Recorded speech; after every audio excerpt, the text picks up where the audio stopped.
The most impactful moments from any Resident Evil game is often the boss fights, and goddamn does this series have some good boss fights, and many of the best ones are in Resident Evil 4, so you'd expect the remake to make just as good, if not even better boss fights. And while many people might think that's the case, I am not one of those people. Well, at least not with every boss fight. I do believe that some boss fights surpass the original, while others leave a lot to be desired. So what I'm going to do is go through every boss in the order of which you fight them, and discuss whether the remake has improved upon the fight or not. Before we get too deep into things though, I'd like to say that if I end up disliking a boss fight that you happen to enjoy, and you start thinking, hey, this guy's a fucking idiot, just know that I'm not trying to tell you what you should think or what you should enjoy. I'm just telling you what I think. So with that out of the way, let's get started. First up, we got Del Lago. I really like the Del Lago fight, not so much for the actual mechanics of the fight, but more so for the concept of the fight and how it plays into the game as a whole. This is the first fight of the game, yet you can't use any of your regular weapons. It comes completely out of left field and gives you one of those holy shit type moments.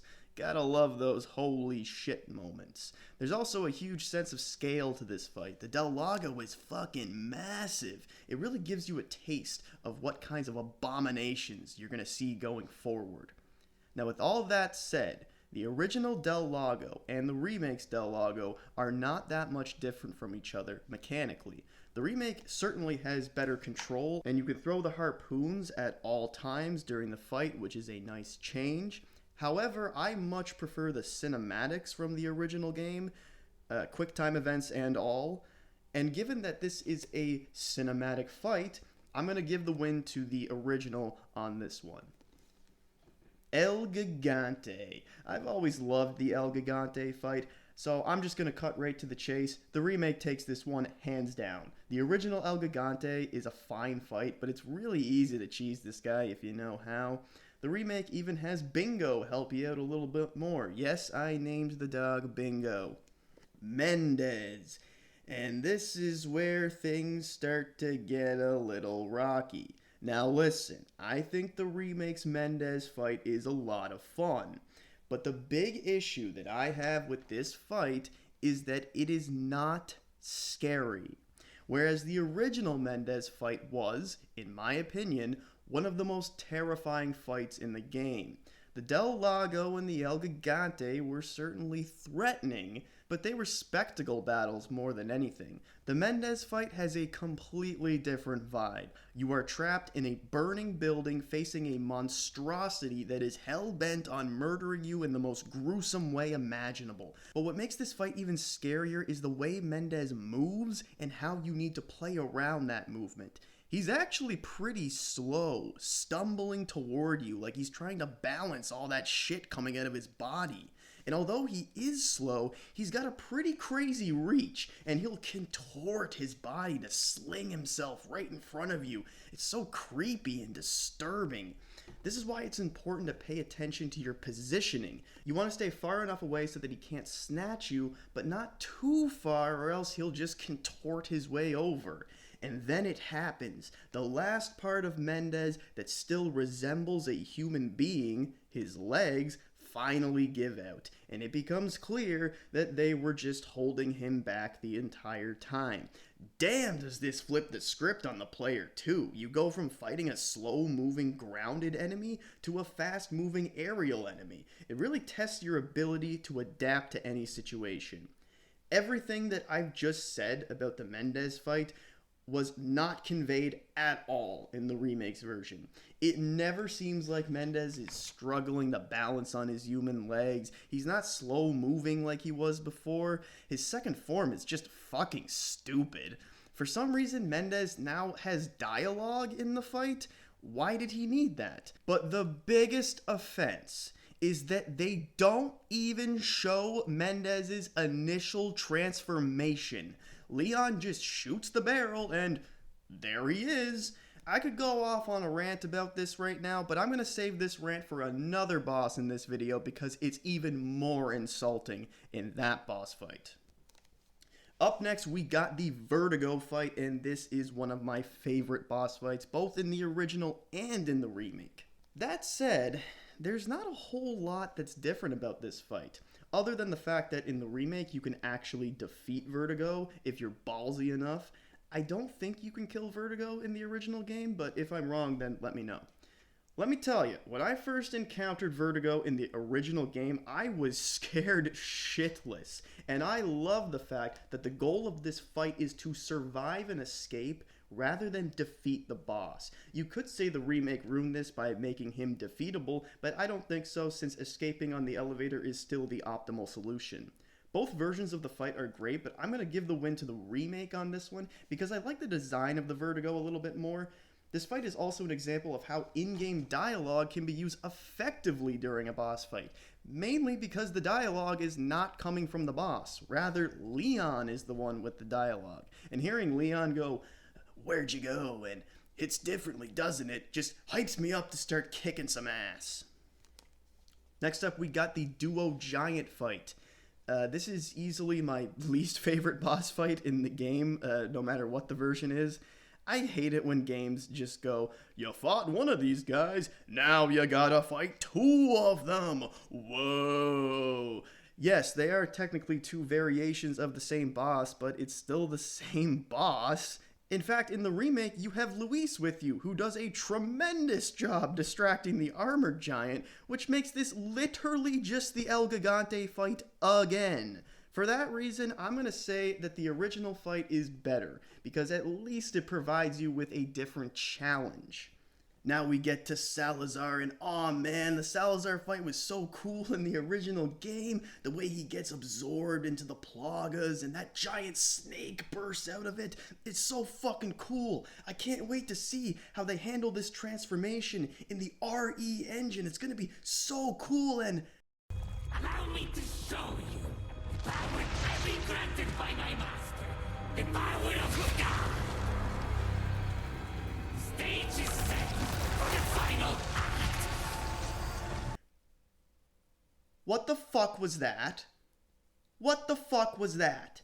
You're telling me that one of the coolest boss transformations in the entire Resident Evil franchise happens off screen?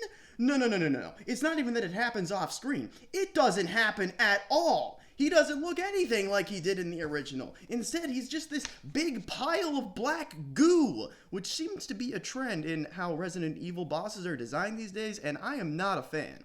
On top of all of this, the fight itself is not very fun. Salazar is constantly zipping around the stage, shooting black goo at you. I'd say like 50% of the time, I have no idea how I took damage. Salazar will also lay down these landmine type things that are so fucking annoying to deal with. Maybe I just haven't found the proper strategy for this fight yet, but even then, I would still consider this fight a huge fuck up compared to the original. Next up, we got the U3 fight. And remember when I was talking about those oh so great holy shit moments? Well, the introduction to the U3 is probably the best holy shit moment in the whole game. And not only do you get one of these moments, you get another one when you see this absolute goober scaling the cliffside to challenge Leon Kennedy to a rematch. It is as terrifying as it is hilarious. The U3 is also one of the most unique monster designs in the whole franchise. It's a very impactful boss fight. So, let's take a look at how the U3 was handled in the remake.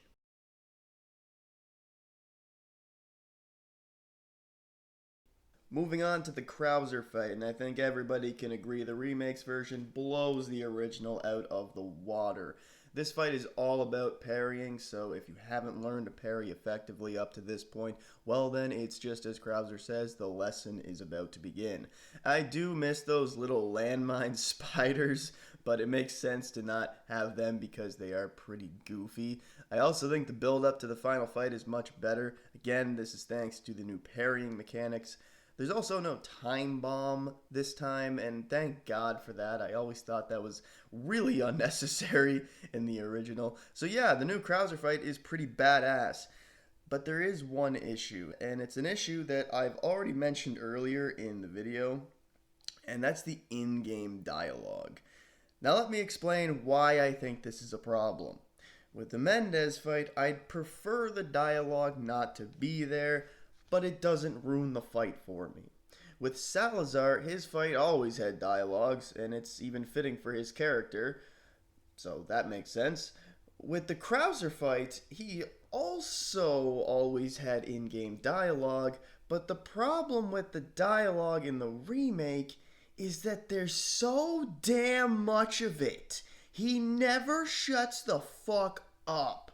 Throughout the entire fight, he is just spouting this expository dialogue at you. Uncle Sam did one thing. Uncle Sam? What the fuck are you talking about? Shut the fuck up, dude! It's fine to have this kind of stuff when we first encounter Krauser in the mines, and even in the battles leading up to the final fight.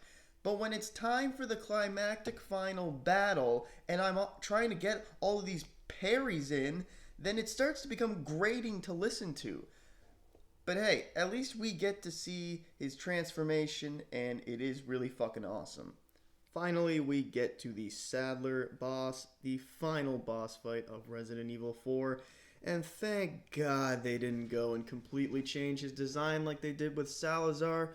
Visually, he is pretty well identical to the original, only this time he's way bigger than he was before, which helps with making him feel more imposing. The Sadler fight is also responsible for creating the basis of a ton of Resident Evil boss fights going forward. Shoot the eyeballs, that's the way to do it. Now, if I'm being quite honest, the original Sadler fight is not one of my favorites. It's a good climactic fight for sure, but it's not the first one that pops into my mind when I think of the best Resident Evil boss fights. On the other hand, the Sadler fight in the remake is spectacular. You can tell they really went all out here to make the fight feel epic, and they exceeded with flying colors. We also get to see a brief moment with Leon and Ada working side by side with one another. I love to see that. Yes, Sadler does have dialogue during the fight, which doesn't make any sense because he has a big-ass eyeball in his mouth. And yes, he does shoot black goo at you. Seriously, what is with the black goo? But these things can be easily overlooked because the fight itself is so much damn fun. They really went above and beyond here, and it's really appreciated. Seriously, I wish there was like an extra mode that we could go into to just replay boss fights, just because I love this boss fight so fucking much. So much better than the original, in my opinion. Well, there you have it. That is all of my opinions on the Resident Evil 4 boss fights, comparing them to the remake. Some of them I like more in the original, some of them I like more in the remake, but that's about all for what I think. So now let me know what you think. Do you agree or disagree? There's gotta be tons of people out there that disagree with like everything that I've said in this video. So if you're one of those people, let me know. I'd like to hear some other opinions out there. Anyway, that's all I got for today. Thanks for watching. Have a good one.